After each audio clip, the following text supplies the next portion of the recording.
विश्ववंदनीय तथागत भगवान गौतम बुद्ध, विश्वभूषण, भारतरत्न, भारतीय घटनेचे शिल्पकार, महामानव, बोधिसत्व, परमपूज्य डॉक्टर बाबासाहेब आंबेडकर. त्याचप्रमाणे या भूमीमध्ये ज्या ज्या महानायकांनी, महामातांनी बहुजन उद्धाराचं, विकासाचं कार्य केलेलं आहे, त्या सर्व महानायकांना, महामातांना क्रांतिकारी जय भीम, त्रिवार वंदन. त्या माध्यमातून बाबासाहेबांचं कार्याची महती सांगितली जाते. परंतु मी आज बाबासाहेब आंबेडकर आपल्यासमोर थोडक्यात मांडणार आहे. ते एक वेगळ्या पद्धतीनं मांडणार आहे.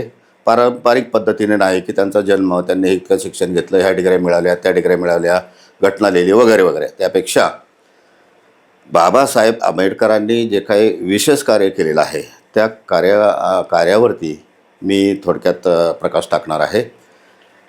बंधूंनो, वस्तुस्थिती अशी आहे की या देशातील राजकीय पुढाऱ्यांनी म्हणा किंवा सामाजिक नेत्यांनी म्हणा, कार्यकर्त्यांनी म्हणा, काय केलेलं आहे, या देशामध्ये जेवढे मोठे पुढारी झाले किंवा समाजसुधारक झाले, संत महंत झाले, त्या सर्वांना काय केलं, जातीमध्ये विभागून टाकला. छत्रपती शिवाजी महाराज मराठ्यांचे, डॉक्टर बाबासाहेब आंबेडकर बौद्धांचे, ज्योतिबा फुले माळ्यांचे किंवा सावतामाळी माळ्यांचे, गोरा कुंभारांचे संत, अशी ही विभागणी करून माणसामध्ये एक प्रकारचा छुपा भेद निर्माण केला आणि मग प्रत्येकजण आपापल्या नेत्याबद्दलच आस्था बाळगू लागला आणि त्यांचा प्रचार प्रसार करू लागला. मात्र हे जे नेते मंडळी आहेत, पुढारी आहेत, त्यांनी कुठल्या एका ठराविक समूहासाठी कार्य केलेलं नाही, तर त्या देशातील समग्र नागरिकांसाठी त्यांनी कार्य केलेलं आहे.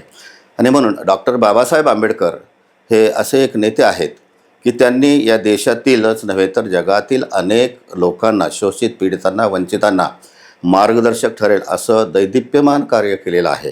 आणि म्हणून त्यांच्या कार्याची एक वेगळी विशेष प्रकारे ही दखल आपण या अनुषंगानं आज घेत आहोत. सर्व बाबासाहेब आंबेडकरांच्या विचारांना, त्यांच्या कार्याला मानणाऱ्या सर्वांना मी पुन्हा एकदा क्रांतिकारी जयभीम करतो आणि आपल्याला येणाऱ्या जयंती महोत्सवाच्या निमित्तानं लाख लाख मंगलकामना देतो. आपल्याला माहिती आहे, डॉक्टर बाबासाहेब आंबेडकरांनी प्रतिकूल परिस्थितीमध्ये उच्च शिक्षण संपादन करून फक्त आपल्या समाजाचाच नव्हे तर या देशातील तमाम जनतेचा आणि 50% लोकसंख्या असलेल्या महिला वर्गांचा उद्धार करण्याचा एक खूणगाठ बांधलेली होती. आणि म्हणून त्यांचं हे कार्य अत्यंत मोलाचं आहे. डॉक्टर बाबासाहेब आंबेडकर कायद्याचे पंडित तर होतेच, बॅरिस्टर ही पदवी त्यांनी इंग्लंडमधून मिळवलेली होती आणि त्या कायद्याच्या ज्ञानाचा विशेष उपयोग त्यांनी आपल्या देशामध्ये केलेला आहे. डॉक्टर बाबासाहेब आंबेडकरांनी अनेक कामं आपल्या याच्यामध्ये केलेले आहेत. तर तमाम महिला वर्गांसाठी त्यांनी जे हिंदू कोड बिल आणलं, हा एक त्यांचा वेगळा, जरी त्यावेळेला ते स्वीकारलं गेलं नसलं तरी हिंदू कोड बिलामुळं भारत देशातील तमाम महिला वर्गांचा जो समग्र आज विकास झालेला आहे. महिला आज पुरुषांच्या बरोबरीने किंबहुना एक पाऊल पुढे आज कार्यरत आहेत. त्याला केवळ आणि केवळ राष्ट्रमाता सावित्रीबाई फुले, क्रांतिबा ज्योतिबा फुले आणि डॉक्टर बाबासाहेब आंबेडकरांनी घटनेच्या माध्यमातून दिलेलं संरक्षण, याच्यामुळे हा विकास झालेला आहे. त्याचप्रमाणे डॉक्टर बाबासाहेब आंबेडकरांनी या देशातील तमाम कामगारांसाठी व्हाईसरायच्या मंत्रिमंडळामध्ये असताना अनेक कायदे केले आणि तेच कायदे आजपर्यंत चालू आहेत. त्याच्यामध्ये विशेष कुठलीही भर घातली गेलेली नाही आहे. महिलांसाठी कुठले हे कायदे नव्हते तर ते कायदे त्यांनी केलेले आहे. तर तो फार मोठा विषय, वेगळा विषय आहे. परंतु त्या बाबासाहेबांच्या त्या कार्यामुळे या देशातील प्रत्येक नागरिकाचा, प्रत्येक महिलेचा फायदा झालेला आहे. त्यांनी कायदे केलेले ते फक्त काय मागासवर्गीयासाठी किंवा अस्पृश्य समाजासाठी नव्हते, तर या देशातील तमाम बहुजनांसाठी, तमाम लोकांसाठी, ज्यांनी त्यांना त्रास दिला, ज्यांनी त्यांचा छळ केला, अशा लोकांनाही त्यांनी समान हक्क, समान अधिकार, समान कायदे दिले. आणि म्हणून बाबासाहेबांचं हे कार्य वेगळ्या प्रकारे आहे. घटनेच्या माध्यमातून त्यांना सगळे मूलभूत अधिकार सर्वांना समान दिले, हे आपल्याला माहिती आहे.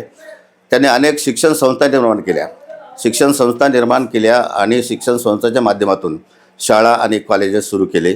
या कॉलेज आणि शाळांमधून त्यांनी फक्त मागासवर्गीय विद्यार्थ्यांना नव्हे तर सर्व विद्यार्थ्यांना त्यांनी काय केलेलं आहे, सर्व जाती धर्माच्या विद्यार्थ्यांना प्रवेश दिलेला आहे आणि या देशातील बहुजनांना त्यांनी एक प्रकारे शैक्षणिकच्या प्रवाहामध्ये आणून खऱ्या अर्थाने त्यांना ज्ञानी केलेलं आहे. या देशातील समाजव्यवस्था पुढे जावी म्हणून आर्थिक विकास झाला पाहिजे आणि आर्थिक विकास होण्यासाठी शैक्षणिक उन्नती झाली पाहिजे. शैक्षणिक उन्नती झाली तर कोणताही माणूस प्रगती करू शकतो आणि म्हणून बाबासाहेब आंबेडकरांनी शिक्षणाबरोबरच मग जो समाज वर्षोनवर्ष हजारो वर्ष त्यांच्या मूलभूत सोयीसुविधापासून वंचित ठेवला गेलेला होता, अशा लोकांना डॉक्टर बाबासाहेब आंबेडकर यांनी घटनेच्या माध्यमातून आरक्षणाचं संरक्षण दिलं आणि त्यामुळं काय झालं की डॉक्टर बाबासाहेब आंबेडकरांच्या आरक्षणाच्या धोरणामुळे बहुजन समाजातील सर्व लायक लोकांना त्यांच्या लायकीप्रमाणे नोकऱ्या मिळाल्या, शिक्षणाच्या संधी मिळाल्या आणि त्यांचं जीवनामध्ये आर्थिक परिवर्तन झालं, सामाजिक परिवर्तन झालं आणि देश विकासाच्या मार्गावरती आरूढ होऊन लागलेला आहे. आणि म्हणून बाबासाहेबांचं हे कार्य आहे आरक्षणाचं किंवा राखीव जागांचं, हे फक्त त्यांच्या जातीच्या समूहासाठी नव्हतं, फक्त बौद्ध लोकांसाठी नव्हतं, तर या देशातील तमाम OBC 85% असलेले OBC समाजासाठी आणि सर्वांसाठी त्यांनी दिलेलं आहे. महिलांसाठी पण 50% आरक्षण बाबासाहेबांनी दिलेलं आहे. आणि म्हणून बऱ्याच लोकांचा गैरसमज आहे की आरक्षण हे फक्त मागासवर्गीयासाठी दिलेलं आहे किंवा पूर्वीचे महार आत्ताचे बौद्ध यांच्यासाठी दिलेलं आहे, तर असं नाही आहे. हे आरक्षण सर्वांसाठी डॉक्टर बाबासाहेब आंबेडकरांनी दिलेलं आहे आणि म्हणून बाबासाहेबांचं कार्य हे वेगळं आहे. कायद्याचे ते तर फार मोठे अभ्यासक होते, पंडित होते. जवळपास 60 देशांच्या घटनांचा त्यांनी अभ्यास केलेला होता आणि या माध्यमातून मग भारत देशामध्ये अशा काही केसेस कायद्याच्या नजरेतून घडलेल्या आहेत, तर त्या केसेसचा जो निकाल लागला तो निकाल कायद्याला धरून न लागता विरोधीला निकाल लागल्यामुळं बऱ्याच लोकांच्यावरती अन्याय अत्याचार झाला. आणि मग अशा ह्या बाबासाहेब आंबेडकरांच्या अशा काही केसेसचा मी आपल्यासमोर इथे उल्लेख करणार आहे.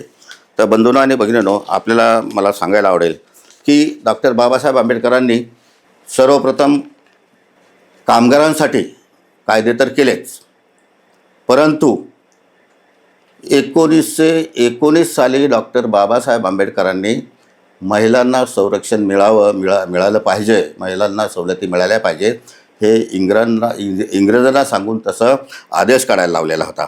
आणि 1930 म्हणा किंवा 1935 साली या देशातील लोकसंख्या वाढती आहे. 31 लोकसंख्येनंतर तर बाबासाहेब आंबेडकरांनी त्यांचं वेगळंपण की लोकांना कुटुंब नियोजनाचा कानमंत्र देऊन कुटुंब नियोजनाचं बिल मुंबईच्या असेंब्लीमध्ये मांडलं होतं.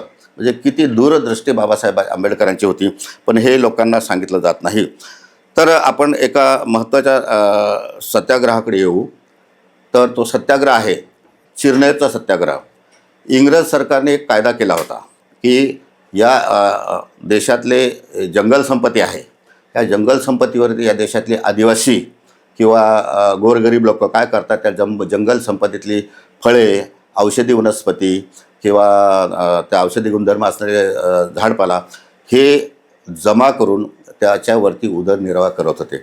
आणि मग काही सनातनी लोकांना हाताशी धरून त्याच्यामध्ये बदल केला आणि इंग्रजांनी एक आदेश काढला, कायदा केला की कोणालाही जंगल संपत्तीमध्ये जंगलामध्ये येणारी फळे, मध किंवा अनेक औषधी वनस्पती असतील, ह्या कुणालाही त्या काढता येणार नाही, त्याचा वापर करता येणार नाही. आणि मग संपूर्ण आदिवासी समाज, कातकरी समाज हा या नैसर्गिक साधनावरती उपजीविका करत असताना त्यांच्यासमोर फार मोठा प्रश्न निर्माण झाला. आणि त्यांच्यामध्ये एक नागू कातकरी किंवा त्याचं मूळ नाव नामदेव आहे. तर त्या नामू कातकरी ह्यांच्या नेतृत्वाखाली लोक जमा झाले आणि चिरनेर गावामध्ये त्यांनी काय केला, रानामध्ये जंगलामध्ये फार मोठा एक सभा घेतली. सभा घेऊन या काळ्या कायद्याविरुद्ध की जंगल संपत्ती कातकरी लोकांनी, आदिवासी लोकांनी अजिबात घ्यायची नाही, त्याच्या विरुद्ध मग सत्याग्रह केला. हजारो लोक त्या सत्याग्रहामध्ये सहभागी झाले. सरकारनं, म्हणजे इंग्रज सरकार होतं, तर इंग्रज सरकारने स्थानिक प्रशासनाला हाताशी धरून तो सत्याग्रह कसा नाउमेद होईल का तो कसा खराब करता येईल या दृष्टीनं आदेश दिले. आणि स्थानिक फौजदारांनी तिथे सत्याग्रहींच्यावरती काय केलं, गोळीबार केला आणि 8 लोक शहीद झाले. हे एवढं ही माहिती तिथल्या तहसीलदारांना, जोशी नावाचे तहसीलदार होते ते, त्यांना माहीत पडल्यावर ते आले सत्याग्रहाच्या ठिकाणी. आणि सत्याग्रहाच्या ठिकाणी आल्यानंतर त्यांनी विचारलं, मी बा यात तालुक्याचा मी तलाठी तहसीलदार असताना गोळीबाराचे आदेश कोणी दिले, मला कसं माहीत नाही आहे. हे असं विचारता समोर पाटील नावाचे फौजदार उभे होते. त्यांनी त्या जोशी तहसीलदारांना पण काय केलं, गोळी घातली. आणि बाकीच्या 150-200 लोकांवरती काय केलं, हे त्यांनी खोट्या केसेस दाखवून सरकारचा कायदा मोडला, कायद्याविरुद्ध सत्याग्रह केला म्हणून सगळ्यांना जेलमध्ये टाकलं. जेव्हा ही केस सुरू झाली, बाबासाहेब आंबेडकरांना हे कळालं, तेव्हा बाबासाहेब आंबेडकर त्या कैद्यांना भेटले, कोर्टात जाऊन भेटले, केसची सगळी माहिती घेतली आणि बाबासाहेब आंबेडकरांनी ती केस आपल्याकडे घेतली आणि ती केस त्यांनी बाबासाहेब आंबेडकरांनी ठाण्याच्या कोर्टामध्ये लढलेली आहे. आणि कोर्टामध्ये लढल्यानंतर बाबासाहेब आंबेडकरांनी सर्व 150-200 लोकांवरती ज्या केसेस टाकल्या होत्या त्या सर्वांना बाबासाहेब आंबेडकरांनी काय केलं, मुक्त केलं, निर्दोष मुक्त केलं. त्यांना शिक्षा झाली होती की त्यावेळचे 250 रुपये दंड आणि 1 वर्षाचा कारावास. तर बाबासाहेब आंबेडकरांनी हा लढा लढून, कायदेशीर लढा लढून या सर्व आदिवासी कातकरी लोकांना न्याय मिळवून द्याला. त्यांच्यावरती दोषारोप सगळं निर्दोष सिद्ध केलं.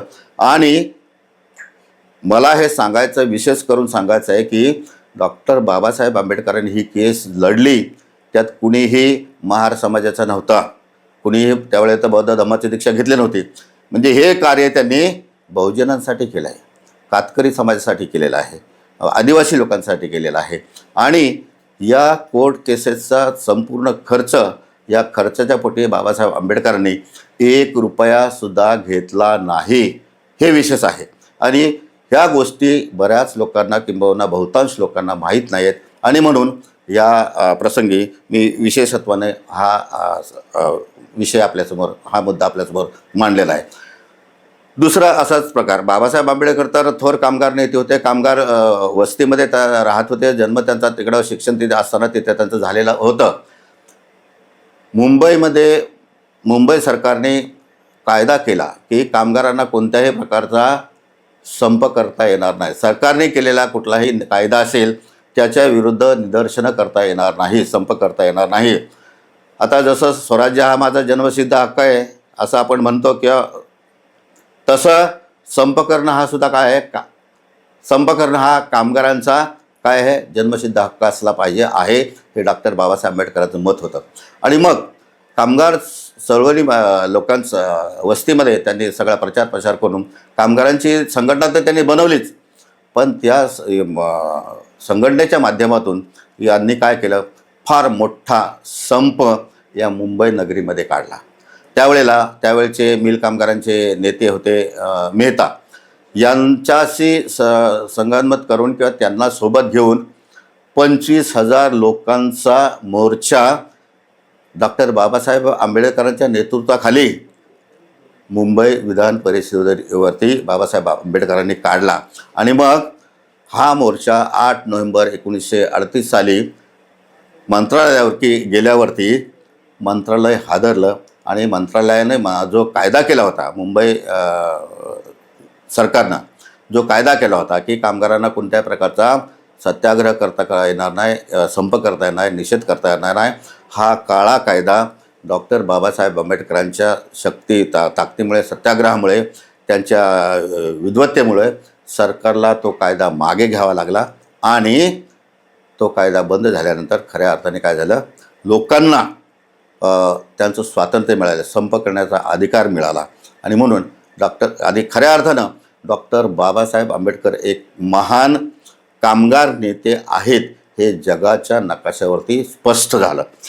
तर बंधूंनो, भगिनींनो, आणखीन एक पुढची अशीच एक घटना मी तुमच्या दृष्टी पथात आणू देऊ इच्छितो. कोकण परिसरामध्ये खोती पद्धती बहुतांशाने प्रसिद्ध होती. स्वतःच्या शेतामध्ये लोकांनी काय करायचं, वर्षभर राबायचं आणि जे उत्पन्न येईल ते 75% उत्पन्न मालकाला द्यायचं. मालक कोण होता? खोत. खोत म्हणजे काय? अगदी इमर्जन्सीमध्ये त्यांच्याकडून अर्धा 10-20 किलो धान्य कर्ज म्हणून घेतलेलं किंवा 10-20 रुपये कर्ज म्हणून घेतलेलं आहे. त्याच्या बदल्यामध्ये त्यांनी शेती आपल्या नावावर करून घेतली होती, कूळ लावलं होतं हां. आणि स्वतःच्या शेतात राबून त्यात जे उत्पन्न येईल ते सगळं 75% उत्पन्न त्या कुळाला द्यायचं आणि 25% त्यांनी आपला उदरनिर्वाह करायचा. आणि असे शेकडो नाहीतर हजारो सातबारे सगळे कुळांच्या नावे झालेले होते. मग त्या कोकणमधले अलिबागचे महान नेते पेनचे नारायण नागू पाटील यांनी सर्व शेतकऱ्यांना एकत्र करून जिल्हाधिकारी कार्यालयावरती मोर्चा केला, निदर्शनं केली, परंतु प्रश्न सुटत नव्हता. बाबासाहेब आंबेडकर हे त्यांनी हे वाचल्यानंतर बाबासाहेब आंबेडकर स्वतः 38 साली 6 नोव्हेंबरला बाबासाहेब आंबेडकर ह्याला गेलेले आहेत. कुठे? अलिबागला गेले आहेत. अलिबाग चरी हे गाव आहे. त्या चरी गावामध्ये बाबासाहेब आंबेडकर नारायण नागू पाटलांना आदरणीय त्यावेळचे नेते होते, कामगार नेते होते, त्यांना भेटले. सर्व लोकांची, ग्रामस्थांची, सर्व शेतकऱ्यांची सभा घेतली आणि मग प्रचंड मोठा मोर्चा त्यांनी जिल्हाधिकाऱ्यावर काढला. आणि त्याच्यानंतर मुंबई असेंब्लीमध्ये डॉक्टर बाबासाहेब आंबेडकरांनी 1938 साली सप्टेंबरमध्ये खोती बिल आणलेलं होतं. ते खोती बिल त्याच्यावरती भाष्य करून बाबासाहेब आंबेडकरांनी खोती बिल मागे घ्यायला लावला. खोतांचा हक्क अधिकार संपुष्टात आणला आणि आज कोकण पट्ट्यातले रायगड, कुलाबा किंवा रत्नागिरी, सिंधुदुर्ग हे जे 4 मुख्य जिल्हे आहेत, ठाणा जिल्हा, यामध्ये जे कुळ कायदा होता आणि सगळे आदिवासी, कातकरी किंवा भंडारी समाज या लोकांच्या जमिनी ह्या खोतांनी लाटलेल्या होत्या. त्या या लोकांच्या प्रत्येक सातबारा त्या मालकाच्या नावावर करण्यात गेला. तर तो संप सत्याग्रह 7 वर्ष चाललेला होता आणि नंतर 7 वर्ष हे सगळे सातबारे पुन्हा मूळ मालकांच्या नावावर करण्यामध्ये गेलेले आहेत. आणि म्हणून बघा, आगरी भंडारी समाजाचे मोठे नेते आहेत सध्याचे आदरणीय राजाराम पाटील साहेब. मला वाटतं ते पाटील साहेब पण जाहीरपणे सांगतात की कोकणामधील सगळे आगरी, आदिवासी, कोळी, भंडारी समाजाचे डॉक्टर बाबासाहेब समाजावरती डॉक्टर बाबासाहेब आंबेडकरांचे फार मोठे उपकार आहेत. डॉक्टर बाबासाहेब आंबेडकरांच्या लढ्यामुळे, नेतृत्वामुळे आज कोकणातील आदिवासी, कातकरी, भंडारी, ठाकूर या सगळ्या लोकांना आपल्या घर आणि शेतीला सातबाराला नाव त्यांचं बाबासाहेबांच्यामुळे लागलेलं आहे. आणि आज ते आपल्या शेताचे मालक झाले, ते केवळ आणि केवळ डॉक्टर बाबासाहेब आंबेडकरांच्या विद्वत्तेमुळे. आणि यामध्ये सुद्धा बाबासाहेब आंबेडकरांनी कुठलंही मानधन घेतलं नाही, काही कुठलाही स्वार्थाला कुठल्याही ते आमिषाला बळी पडलेले आहेत. तर हा संप बाबासाहेब आंबेडकरांच्या नेतृत्वाखाली, मार्गदर्शनाखाली 7 वर्ष चालला आणि पुढे तो पूर्णताच जाण्याला आणखीन 7 वर्ष, 14 वर्ष चाललेला होता. आणि अशा प्रकारे बाबासाहेब आंबेडकरांनी हा चरीचा संप यशस्वी केलेला आहे. तर डॉक्टर बाबासाहेब आंबेडकर चिरनरचा जो कायद्याचा लढा दिला होता, त्या कायद्याच्या लढ्यात पण ते त्यांचं शहीद झालेल्या लोकांचं स्मारक चिरनर गावी सरकारनं बांधलेलं आहे. अवश्य आपण तिथे भेट दिली पाहिजे, कारण बाबासाहेबांनी तो लढा दिला, तो जिंकला. त्याच्यामुळं मग त्या शहीदांचं सगळ्यांना माहिती पडली आणि सरकारनं मग फार मोठं स्मारक बनवलेलं आहे. तर त्या स्मारकाला अभिवादन करण्यासाठी आपण तिथे भेट दिली पाहिजे. आणि हा बाबासाहेबांनी निःशुल्कपणे दिलेला कायद्याचा हा फार मोठा लढा आहे. तर आपल्याला म्हणून मी सांगू इच्छितो की डॉक्टर बाबासाहेब आंबेडकरांनी महिलांच्या बाबतीत विशेष लढा दिलेला आहे. महिलांच्या बाबतीत डॉक्टर बाबासाहेब आंबेडकरांनी 4 वर्ष तब्येत साथ देत नसताना सुद्धा घटना निर्मिती आणि त्याचबरोबर हिंदू कोड बिलाचं काळामध्ये लिहित होते. कारण बाबासाहेब आंबेडकरांची धारणा होती की जोपर्यंत महिला शिक्षित होत नाहीत तोपर्यंत या देशाचा, या समाजाचा विकास होणार नाही. आणि म्हणून महिलांच्या विकासाचे कायदे बाबासाहेब आंबेडकरांनी केले. बाबासाहेबांच्या हायतीमध्ये 1948मध्ये पहिले त्यांनी हिंदू कोड बिलाचं याच्यामध्ये लोकसभेमध्ये मांडलं, परंतु ते त्यावेळेला स्वीकारलं गेलं नाहीत. फक्त पुढे आपण विचार करू एवढंच आश्वासन दिलं गेलं. बाबासाहेब आंबेडकर ते बिल पूर्ण लिहिल्यानंतर सतत पाठपुरावा करत राहिले, कायदेमंत्री झाल्यानंतर प्रधानमंत्री नेहरूंनी त्यांना आश्वासन दिलं होतं की हे बिल आपण लोकसभेमध्ये ठेवून पास करून घेऊ. परंतु वस्तुस्थिती अशी निर्माण केली गेली की बाबासाहेब आंबेडकर हे महिलांच्या विरोधी काम करतायत, हिंदू धर्म खराब करतायत, परंपरेनं चालत आलेले ज्या रीती आहेत त्या बाबासाहेब आंबेडकर बोडीत करतायत. आणि काही महिला संघटना बाबासाहेब आंबेडकरांना समर्थन देण्यासाठी तयार झाल्या. त्यातले आमदार खासदारांच्या पत्नीसुद्धा त्याच्यात होत्या. मात्र हे जेव्हा त्यांच्या पतींना कळालं तेव्हा त्या पतीने आपल्या बायकांना दम दिला की जर तुम्ही या सत्याग्रहात किंवा बाबासाहेबांच्या समर्थनात मोर्चा काढला किंवा तुम्ही त्यांना पाठिंबा दिला तर आम्ही तुम्हाला सोडचिठ्ठी देऊ कायमची. आणि अशी भीती घातल्यामुळं कुणी महिला पुढे येऊ शकला नाहीत. परंतु पुढे बाबासाहेब आंबेडकरांनी काय केलं की ते बिल पास नाही होत म्हटल्यानंतर स्वाभिमानाने बाबासाहेब आंबेडकरांनी मंत्रिपदाचा राजीनामा सप्टेंबर 1951मध्ये लोकसभेमध्ये दिलेला आहे. तर नंतर बाबासाहेबांच्या हयातीमध्ये त्यातली काही कलमं 1956 साली स्वीकारली गेली आणि महिलांच्या दृष्टीनं एक क्रांतिकारी पाऊल बाबासाहेबांच्या विचाराचं लोकसभेमध्ये पास करण्यात आलं. आणि म्हणून बाबासाहेबांचं ह्या कृपेनं, बाबासाहेबांच्या विद्वत्तेमुळे, बाबासाहेबांनी दिलेल्या गाईडलाईन्स ज्या होत्या की याच्या कशामधून की हिंदू कोड बिलाच्या माध्यमातून त्या एक एक करून नंतर सर्व लागू करण्यात आल्या, त्या दृष्टीनं कायदे करण्यात आले. आणि मग सगळ्यात मोठा फायदा जो महिलांना झाला, त्यावेळेला महिलांना कोणत्याही प्रकारचं शैक्षणिक नव्हतं. सर्वांना शिक्षणाच्या पुरुषांच्या बरोबर अधिकार मिळाले. नोकरी करणाऱ्या महिलांना संरक्षण नव्हतं. बाळंतपणाची रजा नव्हती. तर बाबासाहेबांच्या हायतीमध्ये महिलांना ते संरक्षण मिळालं आणि 3 महिन्याची बाळंतपणाची रजा, पगारी रजा महिलांना मिळाली. आज सरकारने त्याच्यामध्ये सुधारणा करून 6 महिन्याची रजा केलेली आहे. एवढंच नव्हे, सरकारने अजून एक पाऊल पुढं टाकलं त्याच्यामध्ये आता की पुरुषांनासुद्धा धावपळ करावी लागते म्हणून 2 आठवड्याची पॅटर्निटी लीव, पगारी रजा पुरुषांना स्पेशल लीव मंजूर केलेला आहे. तर ही मंजूर केलेली किंवा मॅटर्निटी लीव महिलांसाठी, बाळंतपणाची रजा, हे काय फक्त अस्पृश्य महिलाच घेत आहेत का? तर या देशाच्या तमाम महिलांसाठी डॉक्टर बाबासाहेब आंबेडकरांनी हे कायदा केला आणि त्याचा फायदा देशातल्या सर्व नोकरदार महिलांना, सगळं काम करणाऱ्या महिलांना, घरी असणाऱ्या महिलांना, सगळ्यांना त्याचा फायदा होते. आणि म्हणून डॉक्टर बाबासाहेब आंबेडकर हे फक्त अस्पृश्यांचे नेते आहेत किंवा बौद्धांचे नेते आहेत, हा जो काय शिक्का पुढाऱ्यांनी किंवा काही धुरीणांनी लावला तो मला खोडून काढायचा आहे. आणि म्हणून हे मुद्दे इथे मी मांडलेले आहेत. आणखीन एक मुद्दा सांगायला मला आवडेल की डॉक्टर बाबासाहेब आंबेडकरांनी राज्यघटना लिहित असताना सर्व समाजाचा, संपूर्ण देशाचा त्यांचा अभ्यास होता. जवळपास शेकडो पंथ, 6743 जाती उपजातीमध्ये असलेला हा देशातली जनता, या सर्वांना त्यांचे हक्क आणि अधिकार मिळाले पाहिजेत. आणि त्या दृष्टीनं बाबासाहेब आंबेडकरांनी घटनेच्या कलमांची रचना करत असताना सर्वांना त्याप्रमाणे त्यांच्या 1931च्या लोकसंख्येच्या प्रमाणामध्ये काय केलं, बाबासाहेब आंबेडकरांनी घटनेच्या माध्यमातून संरक्षण दिलं.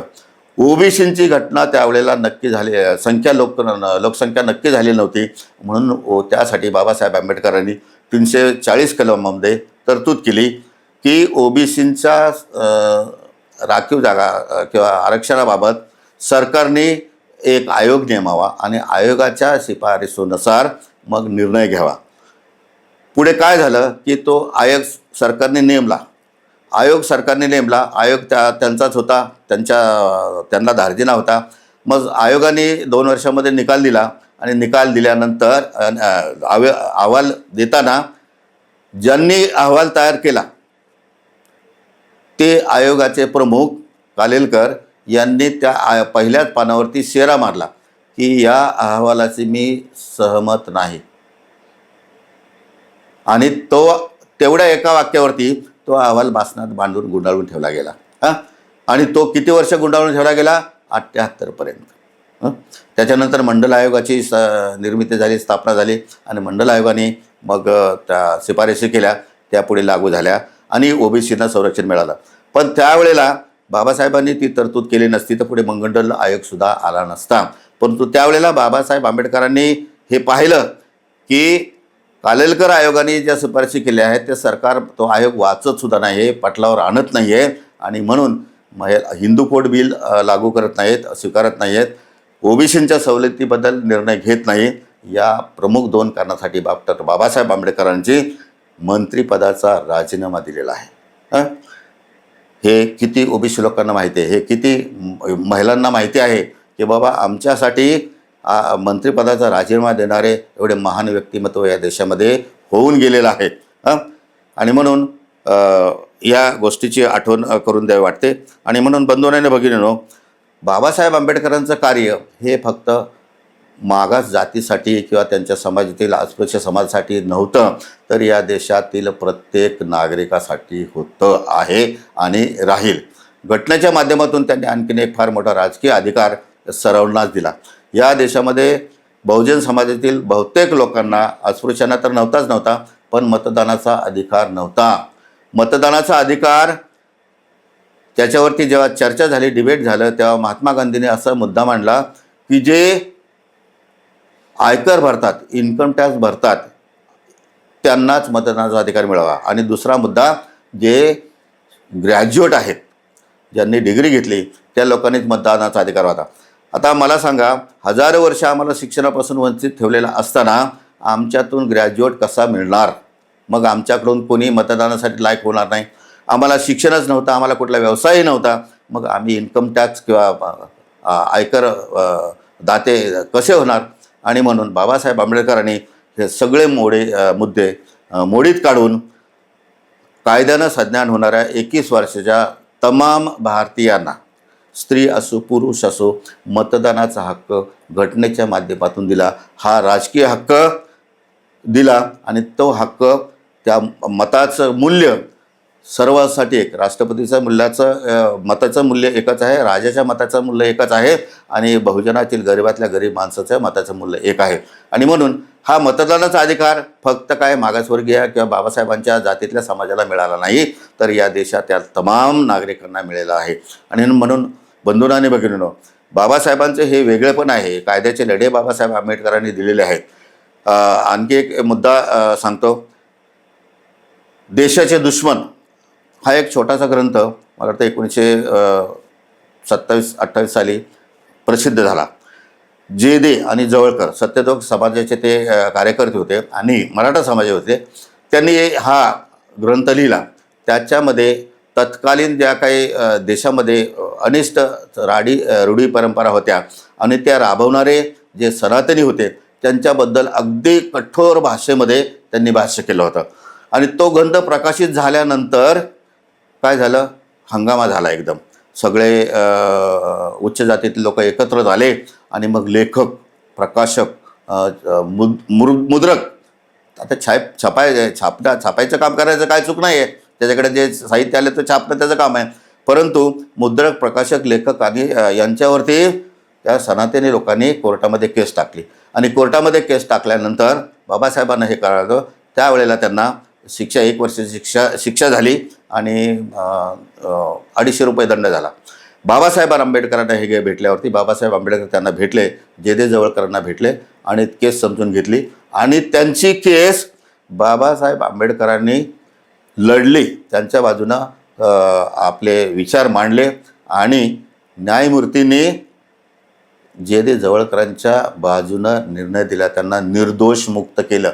आणि त्या केससाठी सुद्धा हजारो रुपये फी बाबासाहेब आंबेडकरांना मिळाली असती, त्यांनी देऊ केली होती.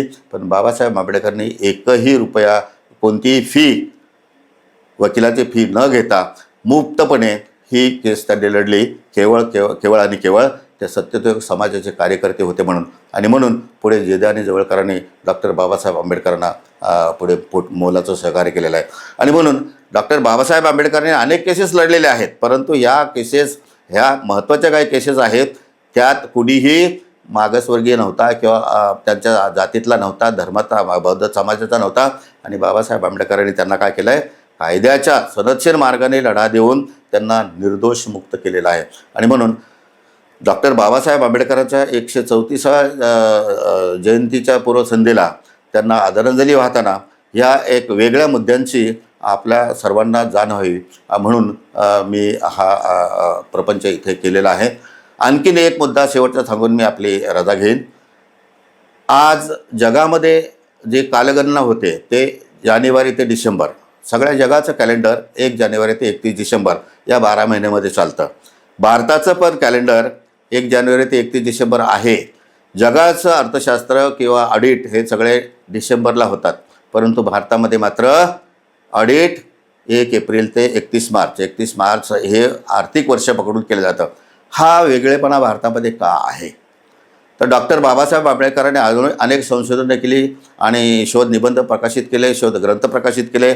आणि त्यांचा DSCसाठीचा जो प्रबंध होता, प्रॉब्लेमा प्रुफी, रुपयाचा प्रश्न, त्याची निर्मिती आणि निर्मूलन. तर या प्रबंधाच्या आधारे त्यावेळेला देशातील लोकांना नेत्यांना वाटलं होतं की या भारत देशाला एक मध्यवर्ती बँक असावी आणि त्या बँकेनं या मोठ्या देशाचं अर्थव्यवस्थेचं एकत्रीकरण करून काय करावं, नियंत्रण ठेवावं.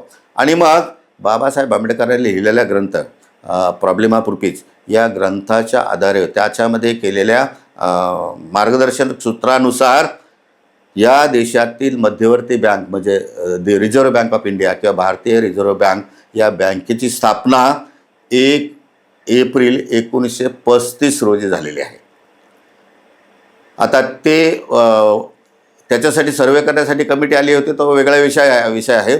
परंतु बाबासाहेब आंबेडकरांच्या ज्या प्रॉब्लेमा प्रुफी या ग्रंथातील मार्गदर्शक तत्वाच्या नुसार रिझर्व्ह बँकेची स्थापना झाली आणि म्हणून भारताचं आर्थिक वर्षही 1 एप्रिलपासून सुरू झालं. आणि म्हणून 1 एप्रिलला सुरू झालेलं वर्ष 31 मार्चला संपतं. आणि म्हणून भारताचं आर्थिक वर्ष हे 1 एप्रिल ते 31 मार्च आहे.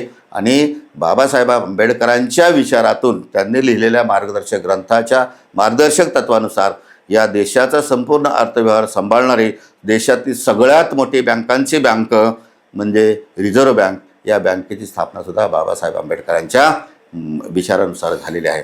आणि म्हणून हे बाबासाहेब आंबेडकरांचं वेगळंपण, हे त्यांचं कार्य हे आपल्याला ज्ञात हवं, माहीत हवं, या दृष्टीनं या अनुषंगानं मी आज इथे हे विचार मांडलेले आहेत. आपण सुज्ञ आहात, आपण याच्यावरती सखोल चिंतन मनन करावं आणि यथाशक्ती लोकांच्या समोर बाबासाहेबांचे हे विचार आपण मांडले पाहिजेत. जे लोकांना माहीत नाही आहेत ते आपण त्यांना माहीत करून दिलं पाहिजे. हीच खरी बाबासाहेब आंबेडकरांना श्रद्धांजली, आदरांजली ठरेल. तर पुन्हा एकदा येणाऱ्या जयंती महोत्सवानिमित्त मी मोहन सोनवणे माझ्या वतीनं, माझ्या कुटुंबाच्या वतीनं, भारतीय बौद्ध महासभेच्या वतीनं आपणा सर्वांना जयंती महोत्सवाच्या लाख लाख शुभेच्छा देतो, मंगलकामना देतो. नमो बुद्धाय. जय भीम, जय बुद्ध, जय भारत, जय संविधान.